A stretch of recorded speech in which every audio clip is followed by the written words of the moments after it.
It is your Classic Metal Show right here on the ClassicMetalShow.com. That is Sabotage from the Gutter Ballet release. That is the title track. And just before that, we heard Seven Witches with Passage to the Other Side. A couple epic tunes there for you. Had not heard Seven Witches in a long time, man. Yeah, it's been a while. Yeah, it has. But I remember when I first heard of or, played some Seven Witches for the first time. I think it was I'm thinking it's about 1998. Okay. I had received a couple of Seven Witches releases in the promo mail. Mm-hmm. And I was just like, who the fuck are these guys? Who the fuck are you, Shell? Exactly. And then I got to meet Jack at the Revolution. He was out there hanging out with, what was that guy who worked with Brave Words there in Cleveland? I don't think he's a friend of yours, but Mark Groman. That's him. Yeah. You are correct, sir. He is not a friend of mine. Yeah, I didn't think so, but that's who introduced me to Jack, because Jack was hanging out with him for whatever reason at that time, and we hit it off from the first time I met him, so it was cool. Yeah, Jack is really good people, man. He's really, really a nice guy. He is, absolutely. So we've known him for a lot of years. Yep. A long time at this. Jesus, dude, we've known him for like 20 years. Yeah, pretty close. Well, like I said, I met him in like 98. So it's been 20 years. 21 years ago. My God, are we old? Yeah. It's flying by. Yep, almost to the grave. Yep. Well, I mentioned to you a couple of weeks ago of a new Netflix series called You, Y-O-U. Yeah. Did you check it out at all? I only got like halfway through one episode, and then my phone rang, and then I was like off into another world. All right. Well, apparently a student is creeped out after a man she met on a train spent days tracking down her friends on social media just to get her number. Gee, neither of us have ever had that happen before. So basically, it echoes of the hit Netflix stalker drama You. That's right. So this is where people get into, stalking your Facebook and whatever you have out there. Mm-hmm. So a man has been compared to the stalker in Netflix new hit thriller You after he texted a woman he met on a train once after tracking down her phone number following a brief conversation. Wait a minute. He met her one time? He met her on a train. And then started stalking her? Yeah, trying to find her. Oh, wow. See, but this is the problem with putting everything about yourself out online. Mm-hmm. People will find you. Yeah. And it's weird. There's like a certain compulsion to do that. And I'll give a story that because I know I would be this guy. I was probably 15 years old, I guess it was. And we were on a vacation, and we stayed in some hotel somewhere. Mm-hmm. And I met this girl, and this girl gave me a hand job behind the fucking behind the I don't know what you call it, a bathroom or a changing room or whatever. All right. So you just met her just that day, and then she gave you a handy? Yeah, I started talking to her, whatever, and she was like, you want to go behind this building and make out? And I was like, yeah, of course, okay. And I went back there and we started making out, and she slid her hand down my pants and fucking gave me a handy. Oh, nice. And I was like, right on. And, I never knew her last name ever, but I swear to God, if I knew her name, I would have looked her up by now on Facebook. I absolutely would have.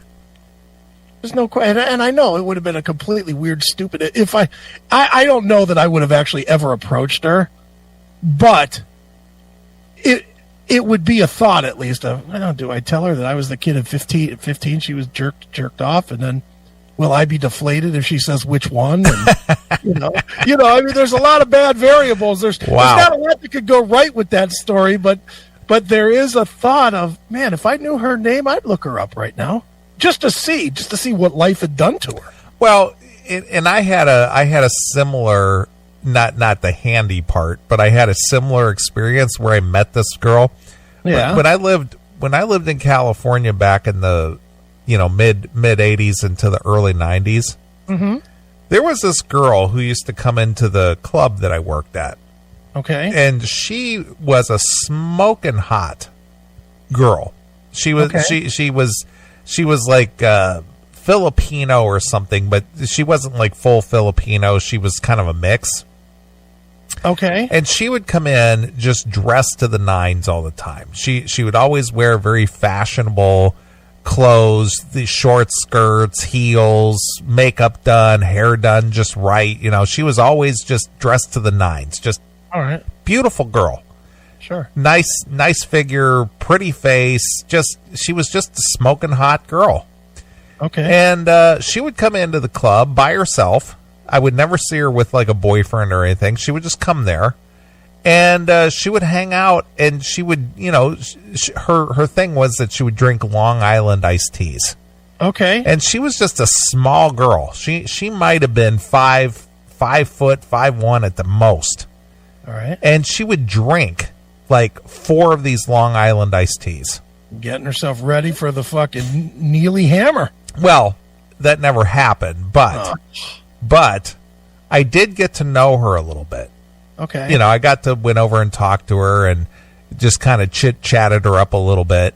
And, she was really sweet, very friendly, very, very kind, but extremely aloof.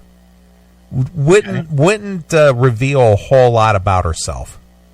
And she was driving a classic. It was like a 68 Mustang convertible. Okay. And she was pretty lit up by the end of the night. And just out of concern, it was just like, man, should you even be driving? Oh no, I'm fine. I do this all the time. When you say out of concern, do you mean that you had a raging hard on? No, a literal concern. Oh, okay. Because working in a bar, you don't want to see somebody stumble out the door and get in a car and get killed. Right. Okay. I mean, seriously. And as hot as she was and maybe as interested as I was, I would do that for anybody. Okay. That's just me. I mean, I've done that for you. Yeah, of course. So, as far as I know, you didn't bang me.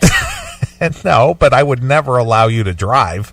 Well, especially that night. I've driven you home on 2 or 3 occasions.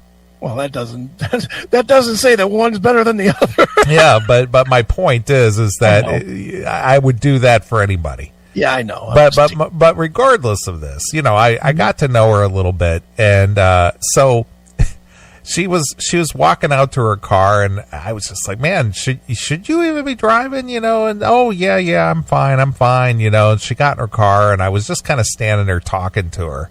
Mm-hmm. And she was wearing this little short skirt. She pulls up her skirt, and she's got no panties on, and fully shaved. Right. And she goes, "Okay, bye-bye," and out the driveway she goes. Wait a minute. She showed you the pussy and then ran? Yeah, she just took off. Like it was just like she flashed me or something, Well, that stinks. Well, again, she was very aloof about her whole thing. Mm-hmm. And so, like, the following week, she came in, and I got to talking to her before she was hammered. Yeah. And tried to kind of get her story and stuff, but she wouldn't really reveal a whole lot about herself. She just wouldn't say, it's like, hey, where do you work? What do you do? Where do you live? Didn't give no information. None. She revealed an awful lot that night, though. Yeah. Well, she was pretty hammered. Yeah. And so she just really would never say much about anything. Okay. Well, after getting to know her over a few weeks, she had given me her phone number, and this was, when you have a house phone and stuff, this was back before cell phones. Yeah, so I would shoot the shit with her on the phone and stuff.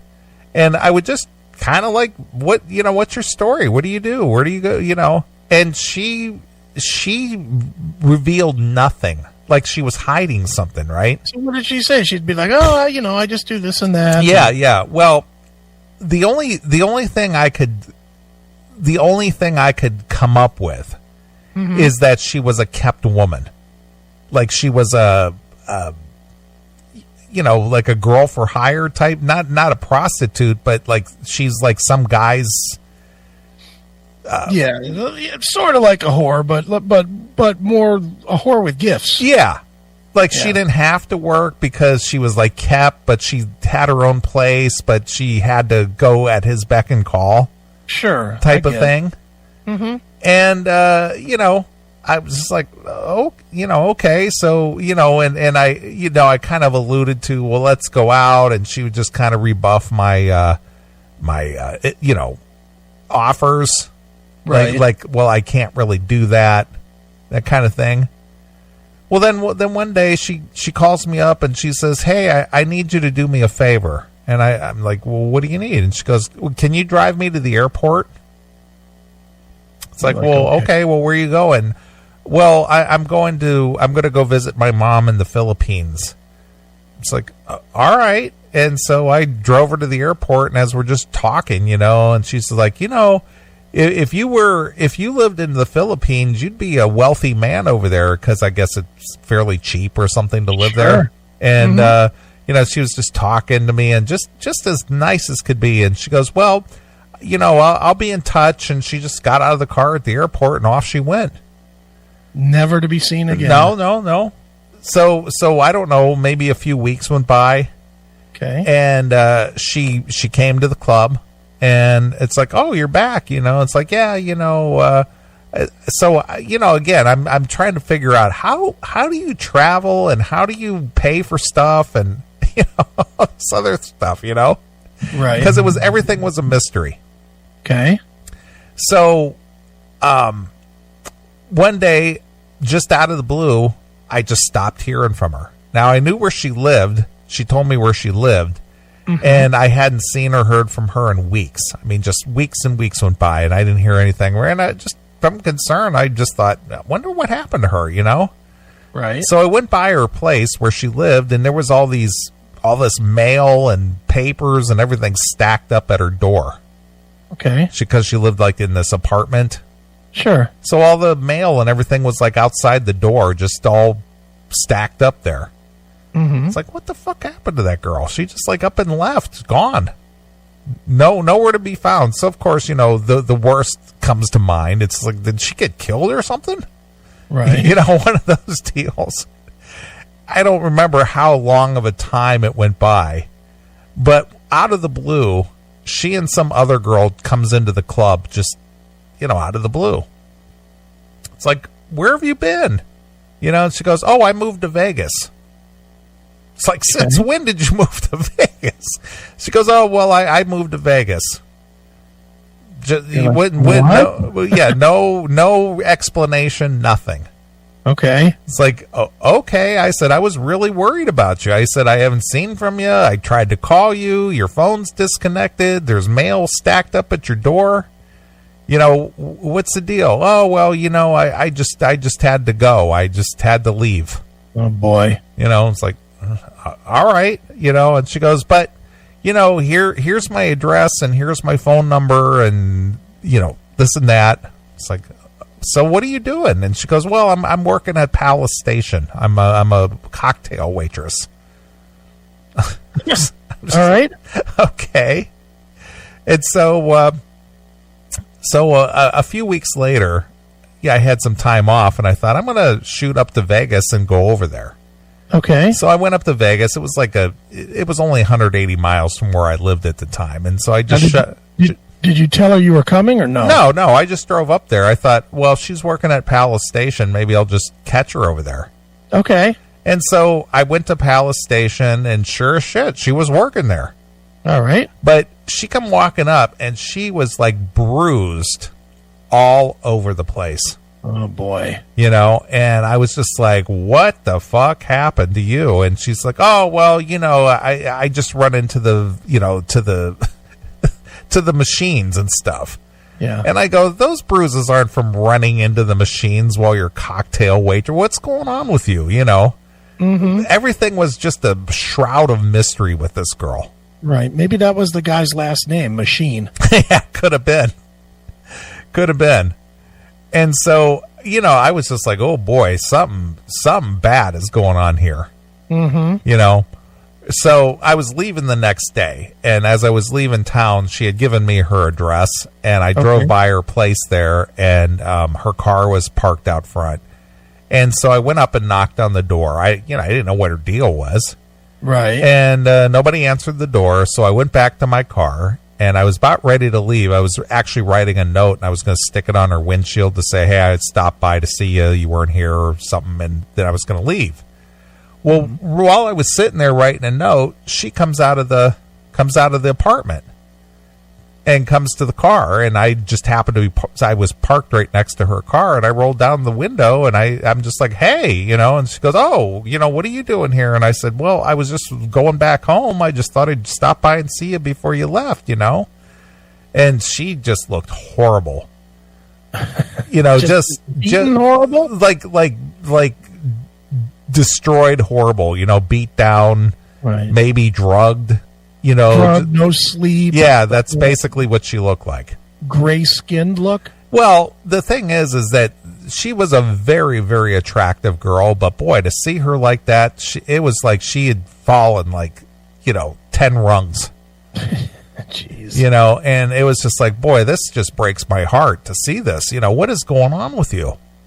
So she got in the car for a couple of minutes, and I'm asking her, I'm just like, are you okay? What's going on with you, And she goes, well, I haven't been totally honest with you. And I said, well, what? You think? I said, well, what's going on with you? And she goes, well, I got married. Married? That's what she told me. She says, she was still kind of playing you. Well, not really. I mean, that was on me to go there and look for her. Yeah, okay. Right. She didn't invite me to go. She, I just happened to go up there, and I thought, I'm going to go see her, Mm-hmm. And then she told me she got married, and I was just like, well, what is the deal here with you, But of course, I got nothing out of her. Yeah. And I was just like, okay, I'll, see you later. She needed more of a bald fist to give an answer. I guess. But it was sad, right? Mm-hmm. Well, it wasn't long after that. I don't recall how long, but I had left California. I left California in it was March or April of 91. And this was about the time. I think this was about 1990 or so when this was going on. So I left, and I was out on the road. I was driving truck, and I was out on the road, and I had an apartment, and I had an answering machine there. And one day I checked my answering machine, and there was a message from her. Okay. To call her. I mean, I can't tell you. Maybe this might have been 6 or 8 months later, and there was a message from her to call her. So I called her, and some girl answers the phone, and I asked for her, and she goes, well, she's here, but she's sleeping. And I said, okay, well, she called and asked me to call her. So she goes, well, let me see if she's awake. I'll get her on the line. Okay. All right. So she gets on the line, and she's like, oh, hello, like one of them. Yeah. And I'm just like, hey, I got your message. What's going on? I said, are you doing okay? No, I'm not doing good. I'm not doing good. I'm like, what's the matter with you? And she goes, oh, I'm just in a bad way. I said, well, what's wrong? And she's, I'm just in a bad way. And I'm just like, well, what do you need? And she goes, well, I need some money, Oh boy. And of course I'm just like, well, okay, so what do you need? She goes, I need just a couple $100. And okay. I was just like, okay. And, I had it at the time because I was making some good money. And I said, well, okay, well, I'm going to send you a Western Union. I'll send you a couple $100. No, don't do that. Don't. You got to sneak it here. Yeah. So I sent her a Western Union. This was 1991, I think. This was the fall of 91. Okay. That's the last I seen or heard from her. Took your money and ran. Huh? Well, I don't know what happened to her. I mean, it was just, gone. Where'd you get that money, bitch? So, fast forward to about a month ago. A month ago? About a month ago. 30 years later. 91 to, 2018. Almost 30 years, 20, yeah. 20 whatever. Yeah, you're right. So for some reason, she popped in my head. I don't know what made me think about it. So I started thinking, I wonder whatever happened to her. I wonder if she ended up dead or what, you know? Okay.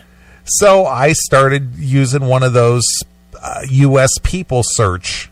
You ever use one of those? I've never used it. I know what it is. Yeah, though. yeah. So I started putting in a name that, you know, I knew of her to, you know, what she called herself. Mm-hmm. And sure as shit, her name came up.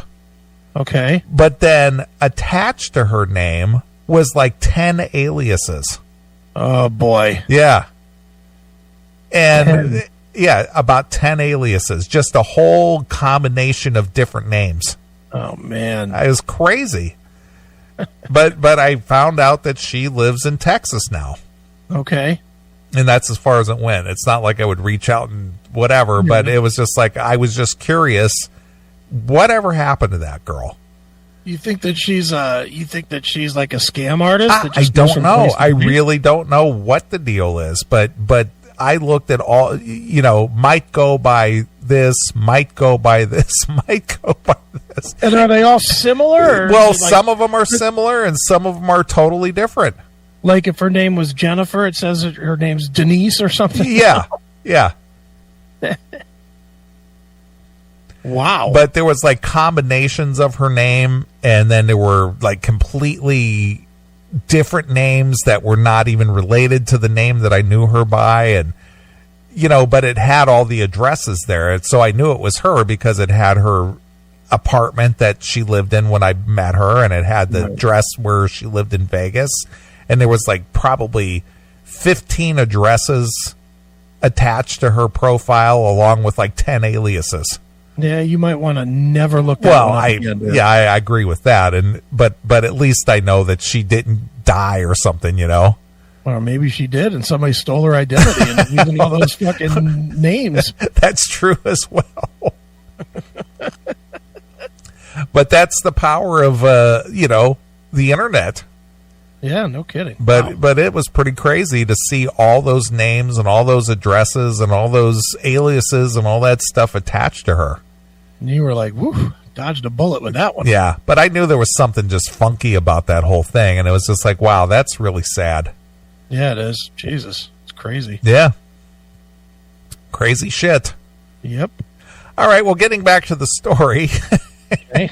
this is something that Chris would actually do, as you admitted. Okay. Lydia, 20, from Brahms Grove, Worcestershire, I guess, had a 5-minute conversation on a train with a man called Josh, Okay. during which they made small talk about the weather, and she gave him a handy. All right. No, she didn't do that. I was going to say, I can relate perfectly to this guy. I was trying to tailor the story for you. Right. The only personal information she volunteered was her name and her age, but he later tracked her down by finding her on Instagram and contacting her friends until someone passed on her phone number. Jesus. Yeah. What kind of friends? What kind of you friends get- pass on your phone number? A, people online are stupid. And B, I would guarantee you, it's like, oh, do you know, what was her name, Lydia? Yeah, Lydia. Oh, you know, Lydia, you know, I met her and I borrowed this book from her, and, you know, and I meant to get it back to her, but I didn't get her phone number, or I got the wrong phone number, and can you hook me? And some dummy will. Yeah. Some dummy will. Dude, I would bet you if you went through my fucking friends list, one of the dummies would definitely give up my phone number. It's just the way it is if you're on social media. Yeah. You know, it's there's no two ways about it. People don't think. It's like, oh, well, must be a friend. He's friended on Facebook. Yeah. That's so stupid. It's Linda, not Lydia, but regardless. Linda shared images of their text exchange on Twitter and was inundated with tweets comparing Josh to Joe Goldberg, the lead character in the Netflix series You, who uses social media to manipulate student. What's this girl's name? Her name is Genevieve Beck, into falling in love with him. Okay. You got to see it to appreciate all this. The student revealed that she was creeped out by the first unsolicited text, which read, "Yo, it's me, Josh, from the train the other day." Hey, remember me? Yeah. I'm the guy with the blonde hair. I threw the peace sign at you and you threw it back at me. Yeah. Remember that? Remember we were jammed in the train? I had my knee in your back. Remember that? It was followed by a second message saying, "Got your number from one of your friends. Hope you don't mind." Yeah. And then she's like, "I do mind. Fuck you." Yeah, lose my number. Yeah, cunt.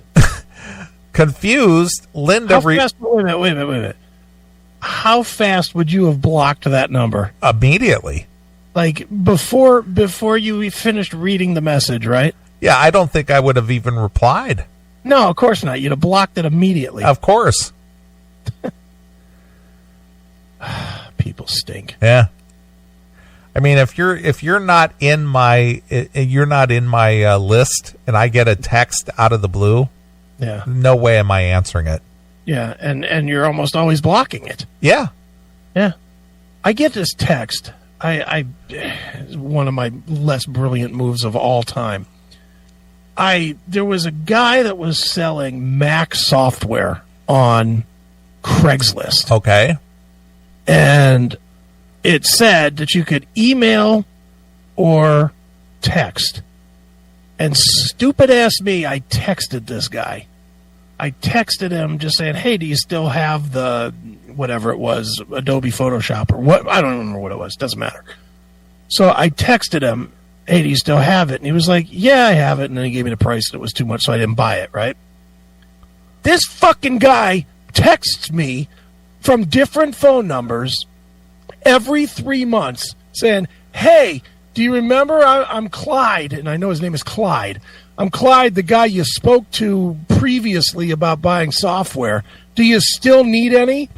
Every 3 months he fucking texts me, and every 3 months it's from a different phone number because I block every single one of them. Right, of course. And it's like, you fucking cunt. Just fucking go away. Lose my number. I didn't buy nothing from you. You know, we're not in a marketing plan now, you fucking jizzball. Yep. You were selling something. I asked about it. I didn't buy it. Move the fuck on. Fuck you, Clyde. Yeah. God. Well, you know, I have customers who say to me, you know, like we'll be talking about one of my products or something and say, "Hey, can you text me a picture?" Mm-hmm. And it's like, well, I can email you a picture because there ain't no way I'm going to text anyone anything from my phone. That's why you need to have Google Voice. Yeah, but still, I still won't do it. Yeah, but with Google Voice, then it's not really your phone. I understand. I know how it works, but I'm not texting anyone, regardless if it's my phone or Google Voice or any other apparatus. No, I do text customers from my Google Voice, not from my regular phone number. Right. No way. I don't know why that makes a difference. I mean, it all comes to the same fucking place anyway. Yeah. No, I don't use my phone for anything. Yeah, including calls. It sounds like. No, I don't.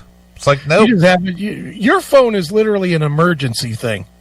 You know, yeah, I don't really use it aside from listening to podcasts or, you know, having to actually call somebody or send a text real quick. No. See, this is where you and me are. My phone, it never leaves my hand. Yeah, see, I don't care. I'm constantly using it. I'm constantly working on it. I do work on it now. I mean, I wrote probably a chapter of the Korea book last week on my phone. I was just sitting, you know, I was at an appointment and I was just sitting in the parking lot waiting for the appointment time. I just sat there fucking texting away, writing a fucking chapter in my book. I'm a maniac with this fucking phone. Yeah. See, I try to stay as much disconnected from it as I can. I mean, obviously I have it and I use it, but it's not critical to me. See, I just upgraded all my phones to unlimited data so that I can just never not be disconnected anymore. Right. You know, so that I can So that, because I was on a big plan. I was on like a 8 gig or 16 gig plan anyway. And it was like $5 more a month. I was like, you know what? Fuck it. And it's just $5 more a month. And then I don't have to worry about anything. Right. So I immediately just, fuck, whatever. I might have to upload videos from a concert to Facebook, and I don't want to have to use my data plan for that. Sure. Now I don't have to. Yeah, there you go. I'm such a fucking ass. Yeah. I'm everything you hate. Yeah. I got no use for it. It's not that important to me. When is the last time you actually used your phone for anything other than a call? I've sent a couple of emails from it, or I've answered an email because I knew I wasn't going to be close to a computer anytime soon. Would you ever just try an app? Oh, that looks like something I might use. Like what? I don't know. Anything. Like maybe a project management thing for your projects at work. Nah, I would never do that. Let me try this, see if this helps me. Nah, I would never do that. I must download 100 apps a month. I don't want to sit there and try to strain my eyes looking at a little screen and trying to, make my fingers fit on the little keys. You're rocking an iPhone 10, aren't you? No, it's just a 6S. Oh, dude, well, you got to get the 10, then you wouldn't be struggling so hard. It's a big screen. I don't want to carry around a iPad mini. Let me just tell you how sick I am with this shit. So this week I got the notification that I could upgrade my phone. Now, reminder, I got this phone 1 year ago. This phone is not old. This is an iPhone 10. I got the email in the mail that said, you can upgrade your phone, and it'll be $2 a month cheaper if you buy the new, what's the new one? The XS. So I called the Verizon store, and I said to him, yeah, tell me about the XS. What's better about it than what I have? And he goes, well, it's got a faster processor. And I was like, okay, well, that means nothing to me. And he's like, well, so I started asking the questions. I said, does it have a bigger hard drive? Because I've got the 256. And he's like, no, that's the size of the hard drive. And I said, well, does it have a better camera? And he goes, no, it's the same pixels, same everything with that camera. It just has a faster processor. Not even a bigger screen, the XS from the X. And don't you know, I didn't upgrade it, but I thought about it for about 2.5 hours. Wow. I really was like, well, it does have a faster processor. Like, that means dick. What does that mean to me? If I was doing AutoCAD on my phone, that might be important. But, for me sending emails and, updating my CRM software or whatever, I don't see how that's necessary. Nope. But I will update it. Damn well I'm going to at some point. Yeah. See, I'm not obsessed with it. Don't care. It's just a functional thing, and it's just, it's there for phone calls, a few texts, maybe a few. I will tell you that a majority of what I use my phone for, when it's work-related stuff, is mostly photos. Sure, take photos, send it to somebody or whatever. Yeah, that's what I do. I use a lot of photos, but outside of that, don't care. See, and I am such a tech dork that I'm the guy that, like right now, when I was talking to the Verizon guy, that was okay for me. Because just talking to him, he wasn't able to sell me because I sounded like I knew more than he did about my own phone. So he wasn't able to sell me. But I tell you what, put somebody in front of me with a better phone than I have, and I will fucking obsess on it. I will. That's how I ended up with the iPhone, not the 10, the 8, I guess it was. Because there was a guy that came into the Pinball Palace, and we were doing some business together, and he put something in on his phone, and I looked at his phone, and I was like, what kind of phone is that? And he's like, oh, it's the iPhone 7S or whatever it was. And I was like, that's better than what at the time I had an iPhone 5. And I was like, man, that's a lot better, and it's fucking bigger and cooler. And I was like, let me look at that phone. And he lets me look at his phone for a minute, and I'll be damned if the day I got back here to Twinsburg, I didn't go right to the Verizon store and buy the 7S or whatever the most updated phone was at the time. Right. I had to have it. I am tech obsessed. Yeah. Well, dude, you know this about even the streaming TV. I have every fucking device under the sun. Yeah. See, I just have the Chromecast and I got the Roku, and that's it. That's good enough for me. I've got Rokus, I've got Chromecasts, I've got Amazons, I've got a NVIDIA around here somewhere. A NVIDIA box. I don't even know where that is, but I bought it. I used it for a couple of months, and then I didn't like it. And I was like, fuck.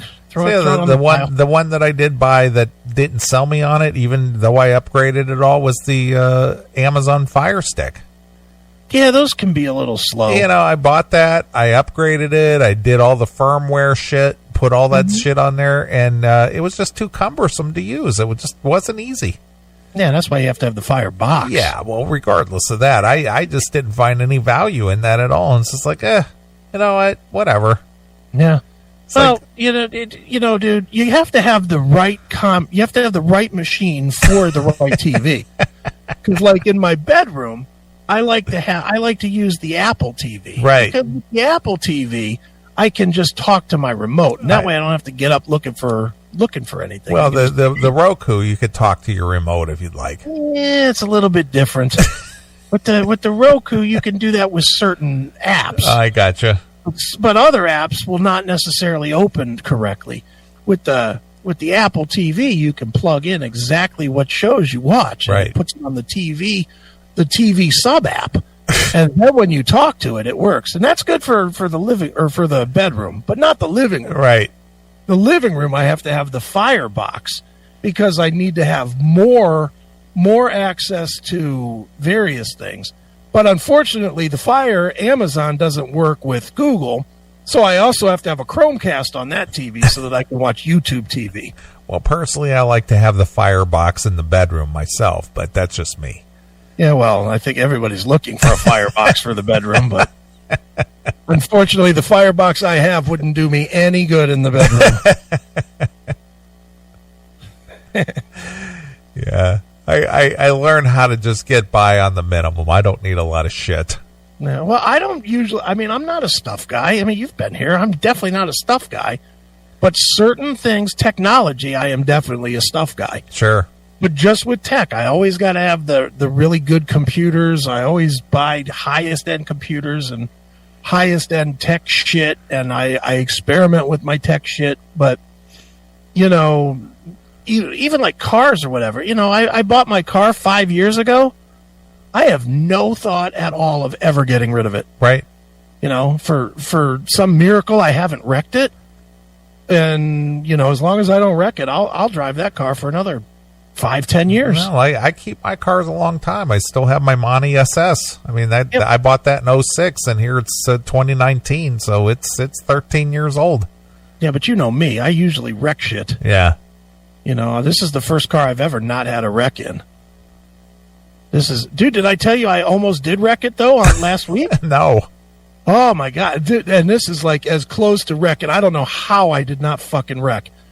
I was cruising. I was cruising down State Route 43, over going toward Kent, and I was going, I don't know, 50 miles an hour, maybe 45, 50. Not super fast, but not slow either. Faster than the speed limit. And I'm going, and I'm, it's probably about 6 o'clock at night. It's a little bit dark, but it's not dark.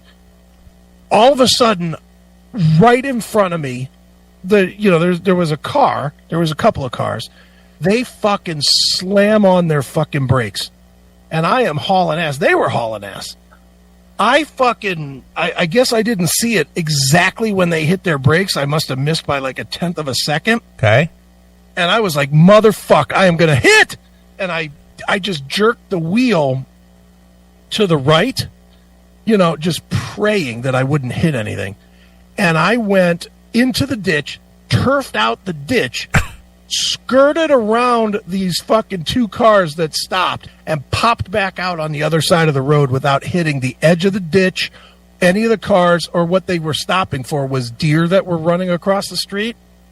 I didn't hit any fucking deer either, although I saw them. Scared the shit out of me. Oh my God, dude. My heart was beating like 1,000 miles a minute for had to be an hour. Well, at least you still have a very healthy heart. Oh, thank God. But and decent reflexes, because I really I'll be the first one to say I wasn't paying that much attention. But fuck it. And dude, you hit a ditch like that. I'm real lucky I didn't hit the the hard edge of the ditch between like driveways or whatever. Sure. Because I wasn't wearing a seatbelt. That shit would have put me right through it. So you didn't hit the culvert. It just stayed right in the soft dirt area and back up on the highway. Just back up without hitting anything. I don't know how I did it. Honestly, I don't. But I got over to Kelly's house and I'm like, she's like, what the fuck is wrong with you? I was like, well, told her the story and she's like, you're a fucking idiot. Yep. You're right. Nothing like a girl to set you straight. That's right. All right. Well, getting back to the creepy texts. All right. The message was followed by a second message saying, I got your number from one of your friends. I hope you don't mind. Confused, Linda replied saying she found it kind of creepy and asked how Josh found her friends who gave him her number. Yeah. He sent back, I searched you on Instagram and you followed some people I know, so I asked about you. Right. Speaking to female, that's Femail, okay, about the experience, she said, our conversation on the train was really brief. It probably lasted about 5 minutes. 5 minutes? Yep. And for 5 minutes, he went out and searched her out? More or less. That is one lonely son of a bitch. Well, he's just an example of what's out there. It was mainly small talk, like the weather and whatnot. He didn't really ask me anything about myself beside my name and how old I was, so I didn't think too much about the conversation. When I initially got to the text, I thought it was odd that he'd gotten my number. I didn't really register till later on that it was seriously creepy. Yeah, how did she not register that immediately? Well, I'm the guy that you met on the bus or where that was. On the train, yeah, train. The guy you met on the train. Oh, hi, how are you? Oh, wait a minute, you're a fucking stalker, fucking creep. Yeah. How did that not go right into your fucking brain that was a weirdo? That would have been my first reaction. Mine too. Jesus. Mm-hmm. In all honesty, I didn't want to talk to him at first. At first, as opposed to what, now? Yeah. So I didn't reply until one of my girlfriends suggested I find out who had given him my number. Oh, boy. So instead of just ignoring this guy and maybe he'd just go away, now she has to play Columbo. Yeah. Who gave you my number? How did you find me? What are you doing? Hey, which one of you jerk-offs gave this creep my number? Exactly. Hashtag weirdos. I still haven't figured out who our mutual friends are, as I can't find any of his social media, so I'm not sure who it was. As expected, the person hasn't come forward either. Yeah, why would they? That's the end of the friendship if they do. Yeah. After asking why he didn't just follow her on Instagram. See, again, this whole following. I'm following you. Yeah. I'm just so sick of it. Well, you know what the overwhelming theme of this story is? Yeah. She's a dope. Well, she's a dope, but the other theme is people are so easily accessed because they put so much of their whole life online that anybody could just, look them up. How old is this girl? Well, I'm assuming she's in her 20s. Yeah, and she likes the attention. That's why she wasn't creeped out initially. Oh, somebody likes me? Oh, yeah, look at that. I'm getting attention. Ooh, wait a minute. This is that weirdo on the train. I don't know this guy. I didn't give him my number. This is the guy that was pissing in the back corner. He said he wanted to get to know her and repeatedly refused to reveal who shared her number with him. Hey, babe, you met me on the train. Let's have dinner. Yeah. He added he would tell her who shared the number if she went on a date with him. Oh, my God. Are you kidding me? That's his line? That's what he said. It says like I'm holding the information hostage. I got to get something from you first. I'll sell you out if you suck my cock? Yeah. Jesus Christ. Wow. When she refused, he replied, I can tell you never been treated properly. It took me days to get your number, and you're moving like I'm one stalker. Fucker. It took me days to get your number, and you're moving like I'm one stalker. Something bitches, man. Fucking bitches, man. Yeah, like I'm a stalker. Fucking bitches, man. You are a stalker. Why would you ever, dude? How many people do you meet in your life? Well, not you, but regular people. Regular people. People unlike you. Yeah, unlike you, people that actually would say hello to people, like, that would actually be kind to like a bank teller or something. Right. You meet all kinds of people. Can you imagine if you walked up to the bank teller and said, "Hey, I'd like to withdraw $100. Yeah. By the way, have dinner with me." Can you imagine doing that? No. I mean, maybe as a goof, but never in a chance, especially if it wasn't your bank. Like if you just stopped somewhere. Sure. Could anybody be so fucking hot that you just have to fucking do that? Where you walk up, you meet some chick, she's really fucking hot, and you're like, "Hey, I know you're bagging my fucking vegetables here in the grocery store, but how about if I come over later? Yeah. Give me your phone number, or I'm going to ask your manager. Or give me a handy behind the bathroom." All right, now that's normal. That was normal behavior from a 15-year-old. Sure, of course. Dude, was I supposed to say no? Yeah. She just said she wanted to go make out. And even that was kind of weird, but who cared? I was 15 years old. I was like, fuck yeah, I'll go make out with you. Yeah, I'm getting some. Well, I didn't know I was getting any. I just thought I was going to go make out. Yeah. It was just something to do that got me away from sitting in my dad's fucking room watching him watch fucking Wide World of Sports or whatever he was doing in the hotel room. Hand job or fucking Evel Knievel crashing, I'll take the handy. Yeah. Hand job. Hand job. Right. After sharing the images online, many compared Josh to Joe Goldberg, the lead in the Netflix series You, which once you see the series, you'll get that reference. Okay. Because this guy in this Netflix series, he more or less learned everything he needed to know about his object of desire through her social media.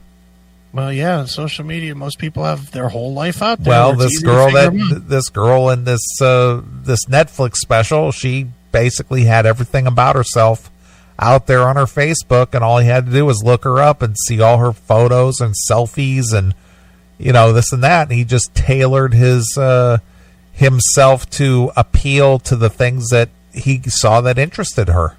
Sure, does that, and then probably lies to the friends to get even more access. Oh yeah, Julie, I lost her phone number, but we were together, last week when we were both at the Metallica show. Right, exactly. Shit like that. Yeah, I get it. Yep. The series starring Gossip Girl's Penn Bagley is based on Caroline Knapp's best-selling novel of the same name. If it follows Joe, played by Penn, as a stalker who uses social media to manipulate student Elizabeth Lale into falling in love with him. John Stamos and Shay Mitchell also star in the crime drama Episodic. On the comparison, she said, "I think it's very weird how similar the situation is to the plot in You. I only just finished watching it last week, and I was amazed at how realistic it was, as you can be completely oblivious to someone tracking you down like that. Hey, is this a documentary about my life? Yeah, is this a hidden camera thing? Smile, I'm on candid camera. Yeah. I never thought something like that would happen to me, but I'm just hoping that this is the last I'll hear of him. Yeah, stop answering him, you dummy. Yeah, that could be. Just block him. Yeah. Block him on all your socials, you dummy. Yeah. Pretty easy. So you got to see the thing. You got to see it. Right.